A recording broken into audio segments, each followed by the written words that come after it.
আপনারা এখন দেখছেন অমৃত ভগবত। আমাদের চিত্ত শুদ্ধ না হলে ভগবান রাজ্যে ফিরে যেতে পারবো না। আর ভগবান রাজ্যে ফিরে যাওয়ার জন্য চিত্ত শুদ্ধ একমাত্র হরি কথাতে আমাদের ভগবান বলেছেন বিদুনতি তুষ্যন্তি চ রমন্তি চ, এটাও বলেছেন।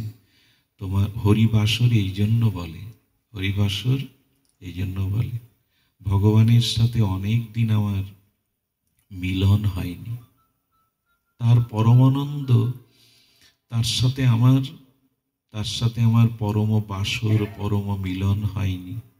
হরিবাসর আমাদের তাই করে, হরি কথা আমাদের ভগবানের সাথে, আমাদের আত্মার সাথে পরমাত্মার মিলন ঘটিয়ে দেয়, রমণ ঘটিয়ে দেয়, পরম আনন্দ এই হরি কথার মধ্যে।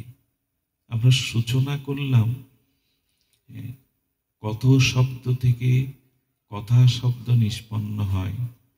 কত শব্দের অর্থ করেছেন সুখয়ং কথায়ং স্থাপতি, যা একটা অনির্বচনীয় পরম আনন্দ, অপার্থিব সুখের স্থানে আমাকে নিয়ে যায়, সেটাই হরি কথা।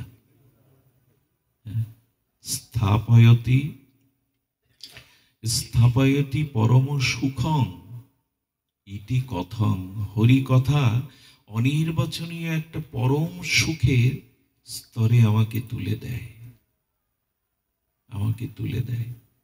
এই জন্য অনুরোধ করব যে হরি কথা শোনার যেন আমাদের ভেতরে তৃষ্ণা জাগরিত হয়, একটা উৎকর্ণ তৃষ্ণা চাই। তৃষ্ণা যা জাগলে কিন্তু হরি কথাতে আমরা রুচি পাব না।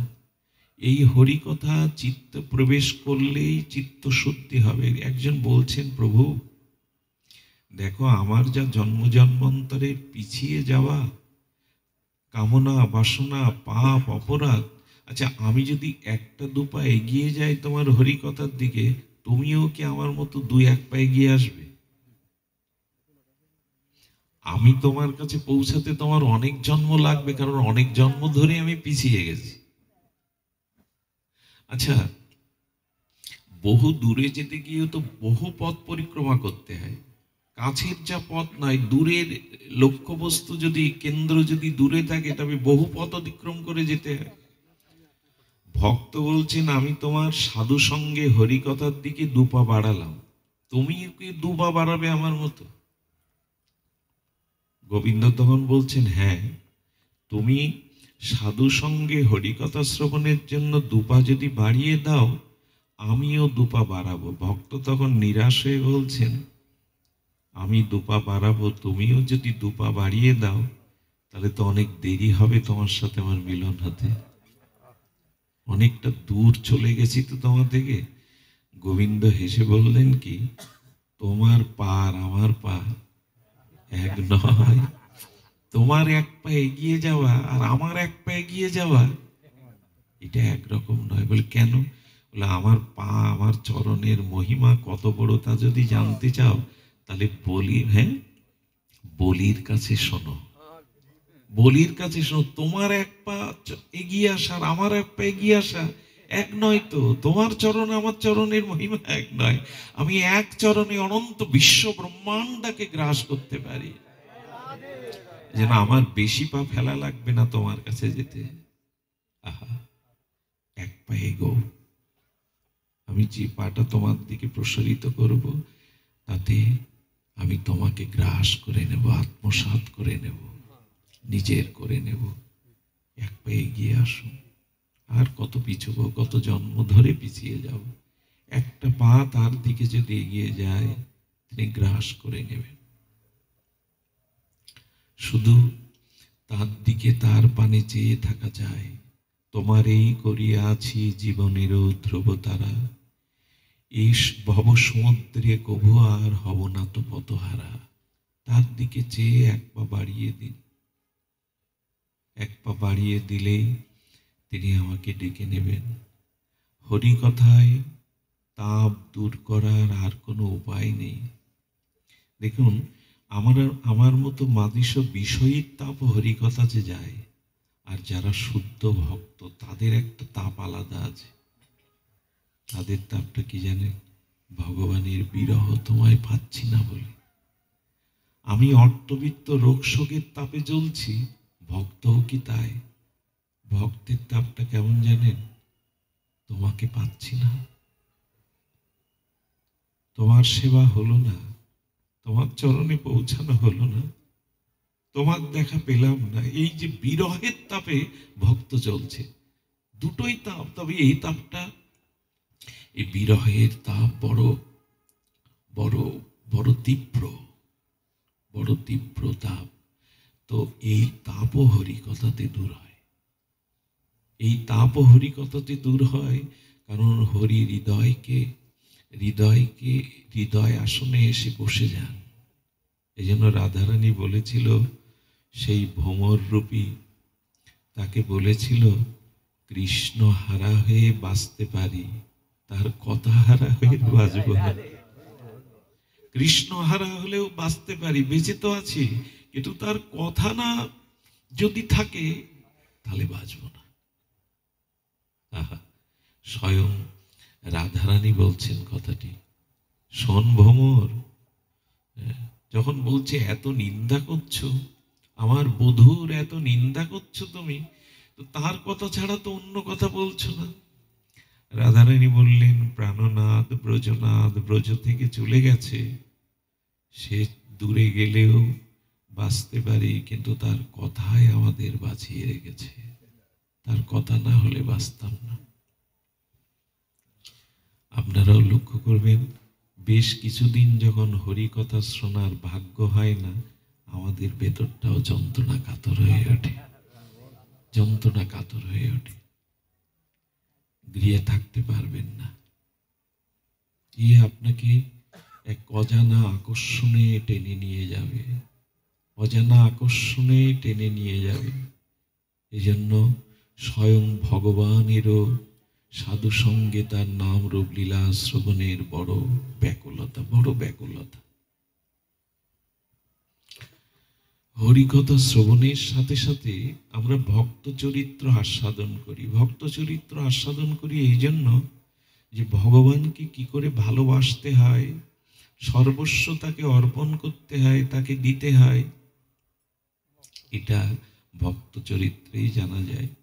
আমি বলি কি, একটু ভালোবাসা, একটু অনুরাগ, একটু প্রীতি ভগবানকে দিন। বলেছেন, এ ধন যৌবন পুত্র পরিজন, ইতে কি আছে পরহিতেরে, কৃপণ দুরজন চপল লব সুখ লাগিরে। সংসারে যাদের সুখী করার চেষ্টা করেছি, তাদের সুখ দিতে পারিনি, আর তাদের কাছ থেকে আমিও সুখ পাইনি। একটা চপল ক্ষণিকের সুখের জন্য সংসারকে ভালোবেসেছি, স্ত্রী পুত্রকে ভালোবেসেছি, কিন্তু তারা বড় কৃপণ, তারা বড় কৃপণ। তারা ভালোবাসা নিতে পারে, ভালোবাসা দিতে পারে না। এই জন্য কৃপণ দুরজন চপল লব সুখ লাগিরে। সেই আকাশের বুকে, সৌদামিনী মেঘের বুকে বিজুলি চমকিত হয়ে হারিয়ে যায়, বিদ্যুৎ চমকিয়েই অন্তর্নিহিত হয়ে যায়। একে বলে চপলতা। তেমনি সংসারের সুখটাও দেখতে দেখতে হারিয়ে যায় চপলের মতো। ওইটুকু সুখের জন্য এদের ভালোবেসেছি, তোমাকে ভালোবাসি। এ ধন যৌবন পুত্র পরিজন, ইতে কি আছে পরতীতরে, কি আছে এর মধ্যে? ভালোবেসে কি পেয়েছো বলো না? ভালোবাসতে হয়, কর্তব্য করতে হয়, করেছো, কিন্তু একটু ভালোবাসা ভগবানকে দাও। দেখুন, মানুষকে ভালোবাসার মধ্যে দিয়ে মনুষ্যত্ব আসে, মানুষকে ভালোবাসার মধ্যে দিয়ে কৃতজ্ঞতা, মানবতা পূর্ণ হয়। মানুষকে ভালোবাসার মধ্যে দিয়ে আপনি কিছুটা এগিয়ে যেতে পারেন, কিন্তু ভগবানকে ভালো না বাসলে প্রেম ভক্তি হবে না কোনোদিন। সামনে ভগবানকে রেখে ভালোবাসতে হবে, মানুষকে ভালোবাসতে হবে, এটা মানবতা, মনুষ্যত্বের পরিচয়। কিন্তু সম্মুখে ভগবানকে রেখে যদি ভালো না বাসেন, তাহলে প্রেম ভক্তি, ভক্তি কাকে বলে?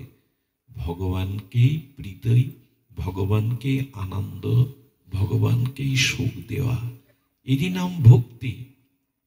এটা এটা সামান্য যদি একটু দিতে পারেন, সংসারকে দিয়ে কিন্তু ভক্তি পাবেন না, বড় মানুষ হতে পারবেন, জয় জয়কার হবে, মানবতা প্রেমী আপনি, দানশীল আপনি, দানবীর আপনি, তাতে আশীর্বাদও পাবেন, জনকল্যাণ কাজে জনগণের আশীর্বাদও পাবেন। কিন্তু প্রেম ভক্তি পেতে গেলে ভক্ত ভগবানের সেবা চায়, সব মুখে ভগবানকে রেখে, ভক্ত রেখে সেবা চায়। মনে আছে তো গুরু মহারাজের শ্রীমুখে শুনেছিলাম, সেই মন্দিরে এক মাটির প্রদীপ জ্বলছিল, ভোরবেলা প্রদীপটা নিভু নিভু, ইঁদুরে এসে সেই প্রদীপের তেল খেতে গিয়ে সলিতাটা বেঁধে গেল, আর মুখ নাড়াতে গিয়ে ভগবান প্রকট হয়ে বললেন, আজ তুই আমাকে আরতি দেখালি।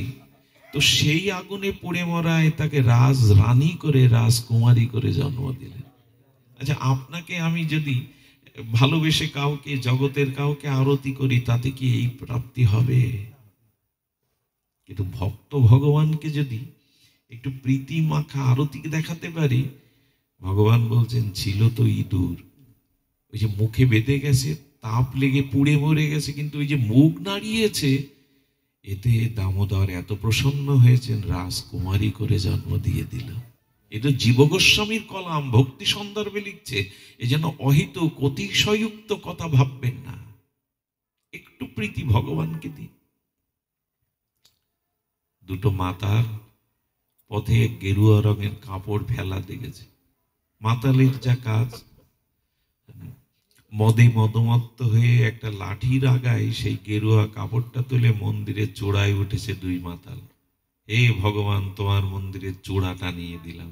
এই কৃপাতেই তাদের বৈকুণ্ঠ গতি হয়ে গেল। মধ্য মাতালে একটুখানি দিয়েছে এক কুকুর। আরে ভগবানকে একটু প্রীতি দেওয়ার মহিমা দেখুন। জীব গোস্বামী ভক্তি সন্দর্ভে লিখছেন এটি, গোস্বামী পাদের কথা। একটা কুকুর একটা মৃত পাখি পেয়েছে, তার মাংসটা খাবে বলে মুখে নিয়ে এদিক ওদিক চাইছে, লোকারণ্য। হঠাৎ করে দেখছে একটা মন্দিরের চারপাশটা নির্জন, সেই মৃত পাখিটাকে নিয়ে কুকুরটা মন্দিরে কোথায় রেখে খাবে, ঘুরতে ঘুরতে চার পাক দিয়ে ফেলেছে। বললো ওর মৃত্যুর পরে গতি হয়ে গেল বৈকুণ্ঠ গতি, পরিক্রমা করেছে ভগবানের। একটুখানি প্রীতি তাতে প্রীত হয়ে গেছে। আচ্ছা, যদি বলেন এদের অপরাধগুলো ভগবান দেখে না? পরিক্রমা করলো বলে, একটু দীপ দিল বলে ভগবান তাদের অতীত পাপ অপরাধ দেখবে না? করুণা করে বৈকুণ্ঠ গতি দিয়ে দেবে? বললো ভগবানকে যারা একটু ভালোবাসে, প্রীতি দেয়, ভগবান বলেন ওদের পেছনটা, অতীতটা আমি দেখি না, এই বর্তমানটা দেখেই কৃপা করি। আমি তার অতীত দেখলে আমি এই কৃপা করতে। এই জন্য পুতনা যখন গোবিন্দকে কোলে নিল, গোবিন্দ কিছুক্ষণের জন্য চোখ বন্ধ করে দিল। এর বহু 25 রকম ব্যাখ্যা এসেছে মহাজনের, কেন বন্ধ করে দিল। সেটি হলো, দুটি অর্থ আমরা এখানে নেব। গোবিন্দ বলছেন, এত সুন্দর রূপ নিয়েছ, এত সুন্দর সাজ নিয়েছ, কিন্তু ভেতরে তো কপটতা নিয়ে এসছো। তাই জগৎকে জানিয়ে দিলাম, যত সুন্দর সেজে আমার কাছে আসো, যদি হৃদয়ে চালাকি কপটতা থাকে, তবে আমি তোমাকে দেখা দেব না, তোমাকে দেখবো না, বন্ধ করে দেবো চোখ। এসো ভালোবেসে এসো, কপটতা নিয়ে এখানে এসো না, সরলতা নিয়ে এসো। আমি আরেকটি অর্থ হলো, বিপরীত অর্থ করেছেন মহাজনরা তাদের অনুভূতিতে। গোবিন্দ বলছেন, আমি যদি পুতনার অতীত দেখি, তাহলে ওকে কৃপা করতে পারবো না। ও যে বালক ঘাতিনী, রুদির সনা, পবিত্র না, কত শিশু হত্যা করেছে। আমি যদি ওর অতীত বিচার করে দেখতে চাই, তাকে ওকে কৃপা করতে। গোবিন্দ বললেন, আমাকে সামান্য একটু ভালোবাসা দিলেই তার অতীত বিবেচনা না করে আমি তাকে প্রেম ভক্তি দিয়ে দিই। একটু ভালোবাসা ভগবানকে দিন। আর তিনি অন্য কিছু তো চাইছেন না, আপনার হৃদয়ের সামান্য প্রীতি, সামান্য একটু ভালোবাসা। বলতে বলতে গীতা শাস্ত্রে তো সেই বিখ্যাত উক্তি করেছেন, পত্রং পুষ্পং ফলং তোং যে মে ভক্তা প্রযোজ্যতি। একটু ফল জল প্রীতির সহিত দাও।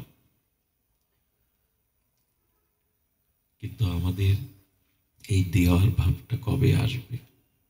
একবার এক শিকারী, বনের শিকারী, সে কি করেছে জানেন? শিকার করতে করতে করতে এক বনে এক পতিতার, নর্তকী পতিতার দেখা পেল। তো শিকারীর সাথে পতিতার আলাপেই তাদের মধ্যে ঘনিষ্ঠতা এলো, বিবাহ করলো। বিবাহ করছে শিকারী, বহু প্রাণী হত্যাকারী শিকারী, আর বিবাহ করছে কাকে? নর্তকী পতিতাকে। তারা কিছুদিন সংসার করার পরে কোনো একটা ঘটনায় মনোমালিন্যে ঝগড়া হয়ে গেল।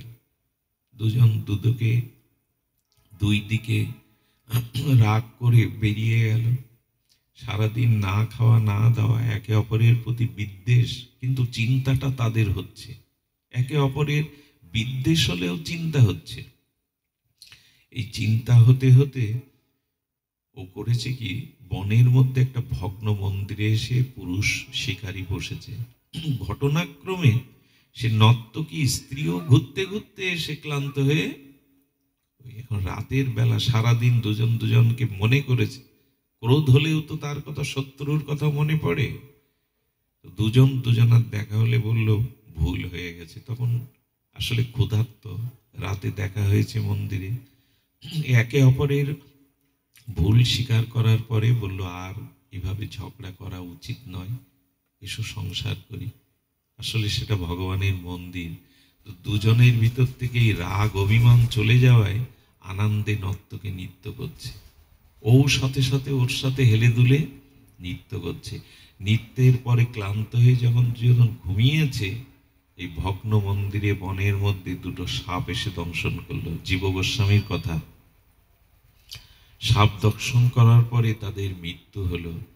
মৃত্যু হওয়ার পর গোবিন্দ বললেন, যেহেতু আমার মন্দিরে আমার সামনে নৃত্য করে আমাকে প্রীতি দিয়েছে, এজন্য পরবর্তীতে তাদের এক রাজ্যের রাজা এবং রাজরানী করে তাদের জন্ম দিলেন। কিন্তু কি ঘটলো জানেন? ভগবানের কৃপায় পূর্বজন্মের স্মৃতি ওদের ফিরেছিল। যে রাজ্যের তারা রাজা, ওই রাজ্যের মন্ত্রী এবং ওই রাজ্যের যারা রাজার অনুরাগী জন, তারা দেখে সকালবেলা সন্ধ্যাবেলা ওরা ঘরের মধ্যে নৃত্য করে স্বামী স্ত্রী। একটা রাজা রানী যদি নাচে তো সকলের কৌতূহল জন্মায় না? এক সাধু এসেছে গৃহে। সাধু আসার পরে বলছেন, সাধু বাবা, আমরা তো জিজ্ঞাসা করতে আমাদের সাহস নাই, অধিকারও নাই, আপনি একটু জিজ্ঞাসা করবেন তো রাজা রানী এত নৃত্য করে কেন? সাধু বললে, হ্যাঁ, তোমরা যখন বলছো রাজার তো নৃত্য করা আর আগে শুনিনি, রানী রাজা একই সাথে নৃত্য করে।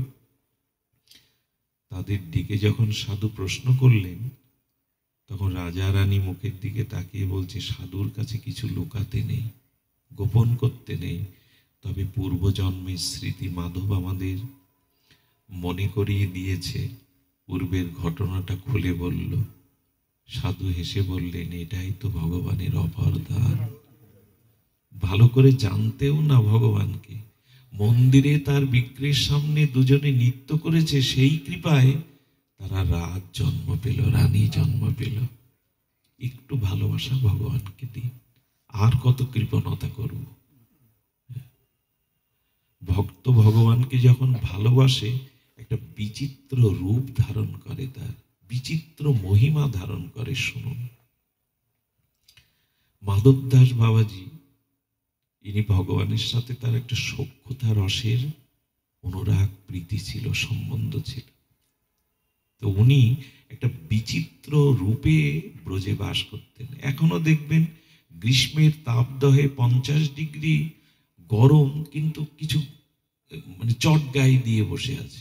শীতের সময় গায়ে এখনো এসব সাধুদের দর্শন ব্রজে পাবেন। জগতের যে তাপ, শীত, আতপ এটা তাদের ভজনে বিঘ্ন করতে পারে না। এখনো এইভাবে তারা পড়ে আছে।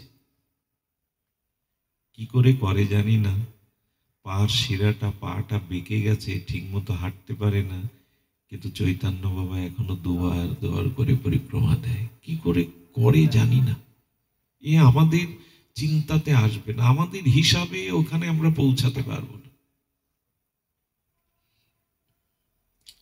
এক ব্রজের মহাত্মা ছিল, 84 ক্রোশ পরিক্রমা করত। আচ্ছা জানেন বৃন্দাবনে কুণ্ড, বহু কুণ্ড, যে প্রেম সরোবর, এই সরোবর সে সরোবর। বলছে বাবা আপনি যে একা একা পরিক্রমা করেন, কখনো পড়ে যাননি পুষ্করণীতে, কোনো গর্তে পড়ে যাননি? এক যুবক জিজ্ঞাসা করছে। বাবা বলতেন না, কখনো পড়িনি, জন্মন্ধ। বললেন তা কি হয়, পড়েননি? বারবার যখন এই প্রশ্ন করছে তখন বলছেন বাবা আশেপাশে কোনো খানাখন্দ আছে কি দেখো তো। বলে হ্যাঁ এখানে বড় গর্ত আছে। গর্তের পাশে ওই যুবককে বলছেন আমাকে ঠেলে ফেলে দাও। বলছেন বাবা তা কি ফেলা যায়? আপনার মতো মহৎকে আমি ফেলে দেব?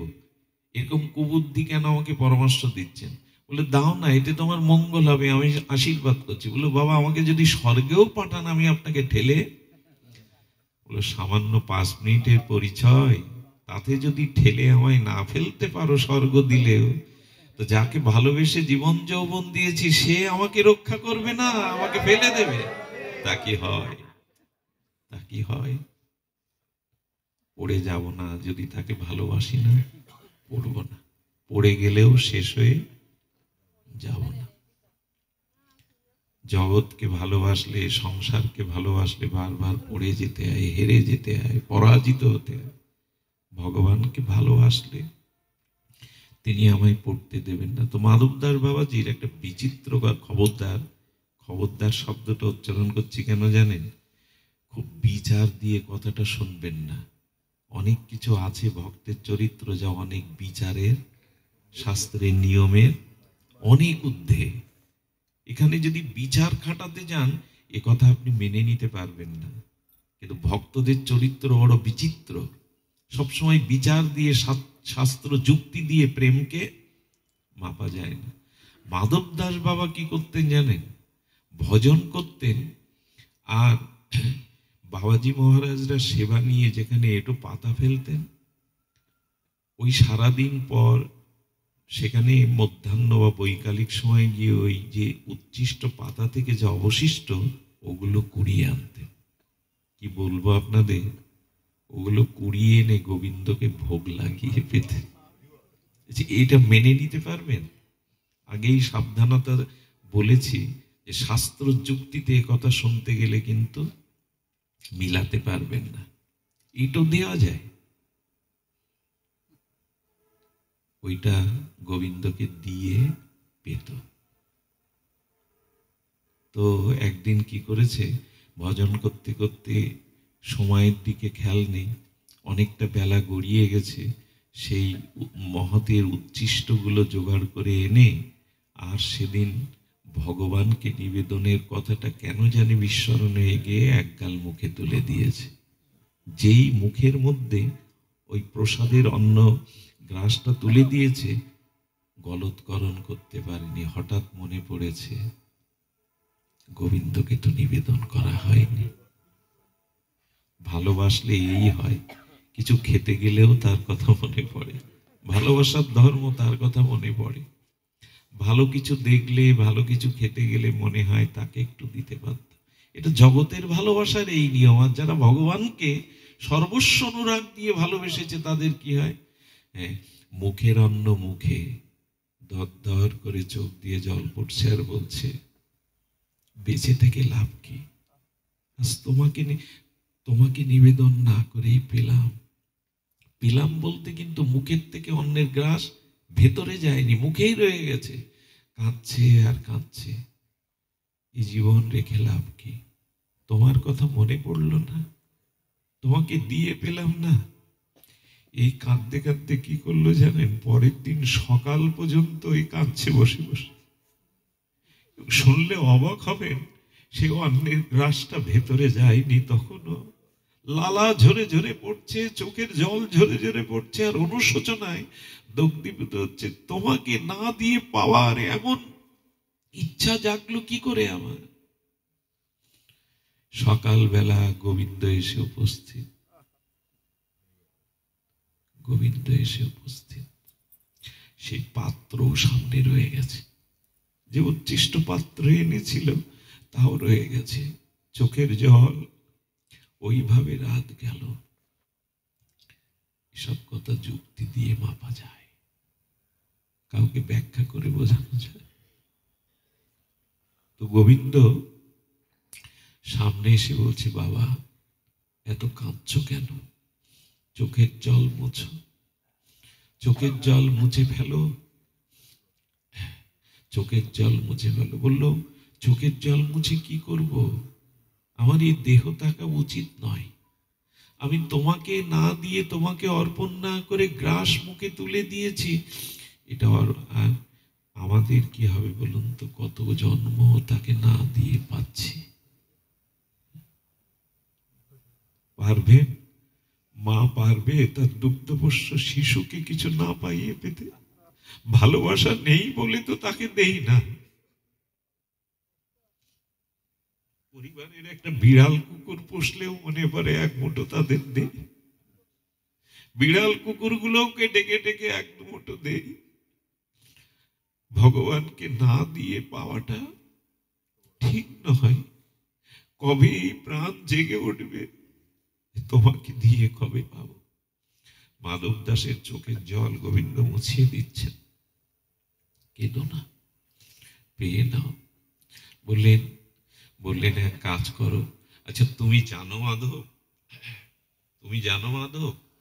গোবিন্দ তখন বলছেন, তুমি চোখের জল মুছে পেলো, তুমি জানো? বলো, কি গো? তুমি যেমন পাওনি কাল থেকে আমিও পাইনি, আমিও পাইনি। আচ্ছা মাধব দাস তো সাধারণ ভক্ত না। বললেন, মিথ্যা বলো না, আমাকে মিথ্যা বলো না। এই বিশ্বের অনন্ত কোটি ভক্ত তোমাকে দিয়ে পায়, তুমি পাওনি। এই বিশ্বের তুমি ছলনা করছো কেন? মিথ্যা বলছো কেন আমার সাথে? অনন্ত কোটি বিশ্ব ব্রহ্মাণ্ডের ভক্ত তোমাকে দিয়ে পায়, তাদের তা পাওনি। আমার যে বড় লোভ তোমার এটা পাওয়ার, আমার যে বড় লোভ তোমার এটা পাওয়ার। ভক্তি কি জিনিস দেখুন। উচ্ছিষ্ট পাতা বাবাজিরা ফেলে দিয়েছে, সেই উচ্ছিষ্ট প্রসাদ পাওয়ার লোভে বললেন, তোমারটা পাওয়ার জন্য আমি কাল থেকে পাইনি। যেই বলেছে পাইনি, সঙ্গে সঙ্গে সঙ্গে সঙ্গে বললেন, তাহলে আমি প্রস্তুত করি। বলল, না, ওটাই দাও। সেই সামনে রাখা প্রসাদ গোবিন্দকে কোলে বসিয়ে পাচ্ছেন, পরমানন্দে তাই পাচ্ছেন। প্রেম ভক্তি জগৎটা এমন, এখানে খুব বেশি বিচার দিয়ে এগুলো আমরা নিরূপণ করতে পারবো না। তাই পেলেন। এটা মহাপ্রভু তো রঘুনাথ দাস গোস্বামীর মুঠোর মধ্যে থেকে কেড়ে খেলেন। হ্যাঁ, জগন্নাথের যে প্রসাদ অবিকৃত, যা বিক্রি হয়নি, সেই পাশুরিরা ফেলে দিয়ে, সেটা ভক্তরা পাওয়ার পরে ফেলে দিয়েছে। সেটা কালিন্দী গাভীরাও খেতে খেতে, যা গাভীরাও পায়নি তাই ড্রেনে দিয়েছে। সেই ড্রেন থেকে তুলে রঘুনাথ দাস গোস্বামী ভগবানকে দিতে গিয়ে মহাপ্রভু হাতের মুষ্টি থেকে কেড়ে গিয়ে বলছেন, নীতি নীতি এমন প্রসাদ পাওয়া, আমাকে কেন দেওয়া না? আচ্ছা প্রভু ওই প্রসাদ পাবে? প্রভু বললেন, জগন্নাথে নিবেদনের পরে প্রসাদ হয়েছিল, ভক্তরা পেয়েছে, ওটা মহাপ্রসাদ হয়েছে। গাভী পেয়েছে, মহাপ্রসাদেরও মহাপ্রসাদ হয়েছে, ওটা পাওয়ার লোভ আমি ছাড়তে পারি? ভগবানও কেড়ে কেড়ে খাচ্ছেন সেটি। এজন্য ভক্তি তো অন্য কিছু নয়, তাকে ভালোবেসে তাকে একটু সেবা, একটু প্রীতি দান করা।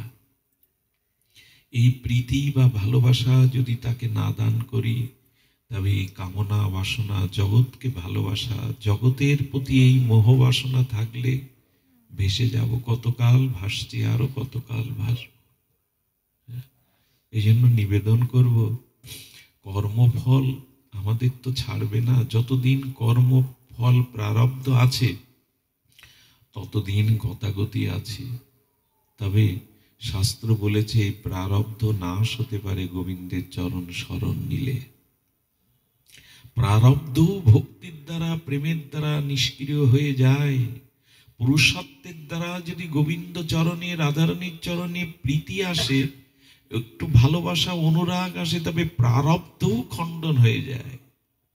প্রারব্ধ কিন্তু সহজে, ওই যে আমি গতবার অনেকবারই কথাটি বলেছি, শুনিয়েছি আপনাদের, যে 1000টা গাভীর মধ্যে আপনার গাভী ছেড়ে দিলে আপনার গাভী আপনি নির্ণয় করতে, কিন্তু গাভীর বাছুরটি কিন্তু তার মাকে খুঁজে নেয়।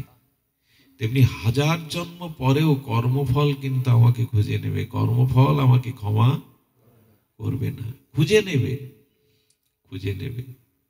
এই জন্য বলছেন কর্মফল ক্ষয়ের একমাত্র উপায় গোবিন্দ চরণে শরণাগতি। ভগবত চরণে যদি শরণ নিতে পারেন, পুরুষত্বের দ্বারা ভজন করতে পারেন, সেখানে কর্মফলও নাশ হয়ে যায়। তার যুক্তিও আমাদের আচার্যরা দিয়ে গেছেন। দেখবেন জজ কোর্টের কোনো রায় আপনি মেনে না নিতে পারলে এটা হাইকোর্টে ওঠে, হাইকোর্টের রায় যখন আপনি মেনে নিতে পারেন তখন সুপ্রিম কোর্টে ওঠে, সুপ্রিম কোর্ট বেঞ্চ যে রায় দেয় তার উপরে আর কোনো কোর্টের রায় ওইখানেই নির্ণয় হয়ে যায়, কারণ মৃত্যুদণ্ড।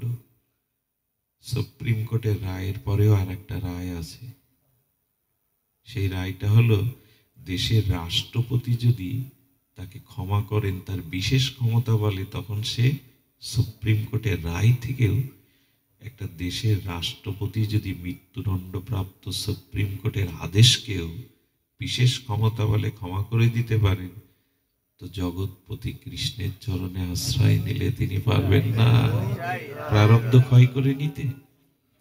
অবশ্যই পারবেন, তবে একটু প্রীতি চাই। একই কথা বারবার স্মরণে আসে, হৃদয়ে আনন্দ জাগিয়ে দেয়। শ্রীকৃষ্ণের আঙুল কেটে গেল, দ্বারকাধীশের আঙুল কেটে যখন রক্ত দরদর করে পড়ছে, তখন রানী, মহারানী, পাটারানীরা ছিল, রুক্মিণী, সত্যভামা, তারা গোবিন্দের আঙুলটা বাঁধার জন্য কাপড় খুঁজতে ঘরের মধ্যে গেছে, পটি খুঁজতে, ওরা খুঁজতে গেছে। পাশে কৃষ্ণা দাঁড়িয়েছিল, দ্রৌপদী। দ্রৌপদী তার রেশমির দামি কাপড়টা সঙ্গে সঙ্গে টেনে ছিঁড়ে ফেলল। গোবিন্দের অঙ্গুলিটা যখন ব্যান্ডেজ করে দিল, তখন বলছে, কৃষ্ণা, তোমার দামি রেশমি কাপড়টা ছিঁড়ে ফেললে এমন করে? তখন বললেন, শ্যাম, এ ঘনশ্যাম, যদি গায়ের চামড়াটা খুলে তোমার অঙ্গের সেবায় দিতে পারতাম, পাদুকার সেবায়। কৃষ্ণের চোখে জল এসে গেছে। মনে মনে কি বলল জানেন? যদি কখনো সময় আসে এই বস্ত্র আমি তোমাকে ফিরিয়ে দেব। এই জন্য বস্ত্র হরণের দিনে দ্রৌপদী গোবিন্দকে, মধুসূদনকে স্মরণ করেছিলেন। গোবিন্দের আসতে বিলম্ব হবে দেখে গোবিন্দ বস্ত্র অবতার হয়ে দ্রৌপদীকে জড়িয়েছিলেন। একটু ভালোবাসা তাকে দিন না, কোটি গুণ ফিরিয়ে দেবে। গোবিন্দ তো কৃতজ্ঞ। একটু ভালোবাসা তাকে, একটু তাকে স্মরণ করলে, একটু তাকে আনন্দ, একটু তাকে সেবা দিলে কোটি গুণ ফিরিয়ে দেবে। মনে আছে আপনাদের, বিট্টলনাথ গোসাইজির এক ভক্ত ছিল, বিট্টলনাথ গোসাইজির এক শিষ্য ছিল। সেই শিষ্য চৈত্র মাসের দিনে বাজারে গেছে চৈতি গোলাপ কিনতে। ওই দেশে পাওয়া যায় চৈতি গোলাপ, আমাদের মতো এরকম না। গোলাপটা এত সুন্দর যে ওটা দেখে দোকানদারিকে বলছেন, আমাকে ওটা দাও, শ্রীনাথজির আমি মস্তকে সিঙ্গার করব। কত দাম? 1 টাকা। এখান থেকে 600-700 বছর আগে 1 টাকার মূল্য অনেক। যখনই ও দিতে যাবে, একজন রাজার সেনা এসে বলছেন, এই চৈতি গোলাপটি রাজার প্রিয়টা, আমায় দাও, তোমায় 10 টাকা দেব। সঙ্গে সঙ্গে বললেন, ভক্ত বলছেন, যেহেতু ওটা শ্রীনাথজিকে দেওয়ার সংকল্প করেছি, আমি ওটা 100 টাকা দেব, আমায় দাও। এই দর বাড়তে বাড়তে তৎকালীন সময় 1000 টাকায় পৌঁছালো। 1000 টাকায় পৌঁছালো। মনে মনে বলছেন, এই শ্রীনাথজির আমাদের বিঠ্ঠলনাথ গোসাইজির ভক্ত মনে মনে বললেন, নিজেকেও যদি বিক্রি করে দিতে হয় তবু আমি মাধবের সিঙ্গারে তার মস্তকে এটা শোভিত করবই। শেষে দেখলো 1000 টাকা দাম, আর সেই সেনাপতি ফিরে গেল। 1000 টাকা নিয়ে এটা বোকামি, নেওয়া উচিত না। সেই ফুলটা নিয়ে চন্দন চর্চিত করে শ্রীনাথজির মস্তকে তার ঘরের ঠাকুরকেই দিয়ে দিয়েছে। ভালোবাসা তো একেই বলে। ওদিকে কি করেছে জানেন? বৃন্দাবনে জ্যোতিপুরায়, ওখানে বিঠ্ঠলনাথ গোসাইজি শ্রীনাথজির সাক্ষাৎ সিঙ্গার করতেন, সাক্ষাৎ কথা বলতেন, সাক্ষাৎ প্রকট বিগ্রহ গোপীনাথ মদন মোহনের মতো চেয়ে চেয়ে খেতেন, লবণ কম হয়ে যাচ্ছে, কথা বলতেন। সিঙ্গার করে মাথায় যখন মুকুট পরাতে যাবে, শ্রীনাথজি মাথা নত করেছে। যেই মাথা নত করেছে, সেই চৈতি গোলাপটি ভক্ত দিয়েছে তার গৃহে, এখানেই পড়ে গেল। আরে ঠাকুর, তোমার তোমার সিঙ্গারে আমি তুই চৈতি গোলাপ দেইনি তোমার মাথায়। শ্রীনাথজি তখন বললেন, তোমার এক শিষ্য 1000 টাকা দিয়ে আর আমাকে একটু সুখ দেবে বলে, সিঙ্গার করবে বলে আমার মাথায় দিয়েছে। তুমি ওকে বলে দিও, ওর ভালোবাসার কাছে আমি মাথা নত করলাম, ওর প্রেমের কাছে আমি মাথা নত করলাম। মাথা নত করেছে এই ভেবে, তোমার এই প্রেমের কাছে, প্রীতির কাছে আমি মাথা নুইয়ে দিলাম, বলো আমি এটা গ্রহণ করেছি। গোবিন্দের তো ভালোবাসার কাঙাল, অন্য কিছু তিনি চান না। তিনি ভালোবাসার কাঙাল। ভালোবাসা দিয়েই শুধু, হৃদয়ের অনুরাগ দিয়েই শুধু তাকে তার এই প্রেম ভক্তির রাজ্যে পৌঁছানো যায়। চিত্ত শুদ্ধ হওয়ার উপায় হলো তার কথা শ্রবণ করতে করতে, তার নাম রূপ লীলা শ্রবণ করতে করতে তাকে চির আপন অনুরাগের প্রীতিবন্ধনে বেঁধে যদি হৃদয়ের ভালোবাসা কিঞ্চিত তাকে অর্পণ করা যায়। একটু ভালোবাসার কাল তিনি।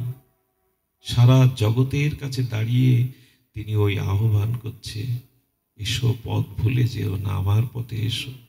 ভালোবাসা যদি দিতে হয় আমাকে দাও কিঞ্চিত। এই ভালোবাসার প্রেমের ঠাকুরকে আমরা যেন একটু প্রীতি, একটু ভালোবাসা উৎসাহিত করে দিতে পারি। মীরাবাই সে কথাই জগৎকে জানিয়ে গেল। আপনারা জানেন, মীরাবাই রাজস্থান থেকে অনেক কলঙ্ক, অনেক যন্ত্রণা, অনেক ব্যথা নিয়ে চলে গিয়েছিলেন। আর মীরা যখন চলে যায়, সেই রাজস্থানের সেই স্থানটা দুর্ভিক্ষ আসে। ভক্ত যেখানে কষ্ট পায়, ভক্ত যেখানে অপমানিত হয়, ভক্তের যেখানে নির্যাতন হয়, সেই ভক্ত সে স্থান ত্যাগ করলে সেদিকে বসুন্ধরা, ভূমি, দেবতা বিরূপ হয়ে যায়। তো সেখানে যখন অনাবৃষ্টি, দুরারোগ্য রোগ ছড়িয়ে পড়তে লাগলো, মীরাকে আনতে বৃন্দাবনের পথে পথে সেই মেওড়ার লোক গিয়েছিলেন, সেই রাজস্থানের লোক গিয়েছিলেন, মীরা ফিরে চলো। মীরাকে পেয়েছিল কোথায় জানেন? দ্বারকাধীশের মন্দিরে ভজন করছিল। মেরে তো গিরিধারী লাল, আমার তো আর কিছু নেই, দোসরা নকই, আমার দ্বিতীয় কেউ নেই তুমি ছাড়া। সবাই যখন মীরার চরণে পড়ে কাঁদছে, ফিরে চলো মীরা, তোমা বিহানে সেখানে অভিশাপ নেমে এসেছে, ফিরে চলো। মীরা তখন বললেন, একটু দাঁড়ান, আমি তার অনুমতি নিয়ে আসি। গর্ভমন্দিরে গিয়ে পূজারীকে বলছেন, একটু ভেতরে প্রবেশ করতে অনুমতি দিন। মীরাকে কে বাধা দেবে? মীরা ভেতরে গিয়ে দ্বারকাধীশকে বলছেন, ওরা আমায় নিতে এসছে, ওরা আমাকে নিয়ে যাবে বলে নিতে এসছে, তুমি বলো কি করবো, কারণ তোমায় ছেড়ে আর থাকতে ভালো লাগছে না শ্যাম, আমায় নিয়ে নাও। এই সংসারে এই পিছু টানে আর আমাকে নিও না, এবার আমাকে মীরা যখন হাত বাড়িয়ে বলছেন, এবার আমার গ্রহণ করো, কি বলবো, গিরিধারী তাকে গ্রাস করে নিজের মধ্যেই টেনে নিলেন। অনেকক্ষণ মীরা আসছে না দেখে সবাই মন্দিরের দ্বার উন্মুক্ত করে দেখলো, মীরার বসনকানা গোবিন্দের মুখের অংশের মধ্যে লেগে আছে। গোবিন্দ নিজের করে নিলেন, মীরাকে চিরদিনের মতো নিজের মধ্যেই তাকে মিশিয়ে নিলেন। এই জন্য বলবো, আর কতকাল এই পরবেশে আর বিদেশে কতকাল? সেই অনন্ত যাত্রায়, সেই প্রেমের যাত্রায় আসুন আমরা ভগবানকে কিঞ্চিত ভালোবাসা অর্পণ করি। এই ভালোবাসাটা যতদিন তাকে না দিতে পারছি, ব্রহ্মাজির সেই বিখ্যাত শ্লোক, ততদিন সংসার কারাগার আমায় মুক্তি দেবে না, মায়ামহের শৃঙ্খল আমার হাত থেকে খসে পড়বে না, ততদিন এই জগতে আমার চিত্ত শুদ্ধ হবে না, যতদিন এই ভালোবাসাটুকু, প্রীতিটুকু একটু ভগবানকে না দিতে পারছি।